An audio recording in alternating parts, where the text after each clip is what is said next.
WrestleMania 29. The Rock competed in what many thought would be his very last WrestleMania match ever. Now, the People's Champion has come back after all these years to beat you. You've never before had an opponent that you couldn't overcome until The Rock.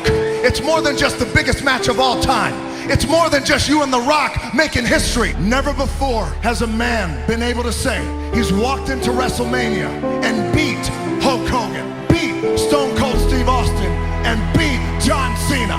The one thing that The Rock has not done is whoop that bald candy ass at WrestleMania. On a professional level, The Rock needs to beat you to become the greatest WWE superstar of all time. You are, without a shadow of a doubt, a legend, quite possibly the best ever. The Rock has one thing to say. You talked about headlining, main eventing, WrestleMania after WrestleMania after WrestleMania. How do you feel about headlining one more WrestleMania with The Rock? Let The Rock paint a picture for you. The fantasy matchup no one would have ever thought they could have seen. The fantasy matchup that transcends this industry. The fantasy matchup that will determine who will go down in history as being the absolute best ever.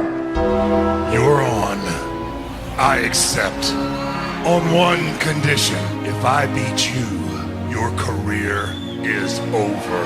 The Rock's heart says he just don't give a damn. But The Rock knows for a fact you have never, and The Rock means never, faced anyone like The Rock. At WrestleMania, you then will realize that I am the most dangerous entity that has ever stepped foot in this ring. In 6 days, finally, The Rock returns to the grandest stage of all time. In 6 days, not only is The Rock gonna beat you, but in 6 days, The Rock is gonna give you the ass kicking of a lifetime. I will open up the gates of hell, and I will unleash a fury that no mortal man has ever seen to make sure at WrestleMania, your career is over.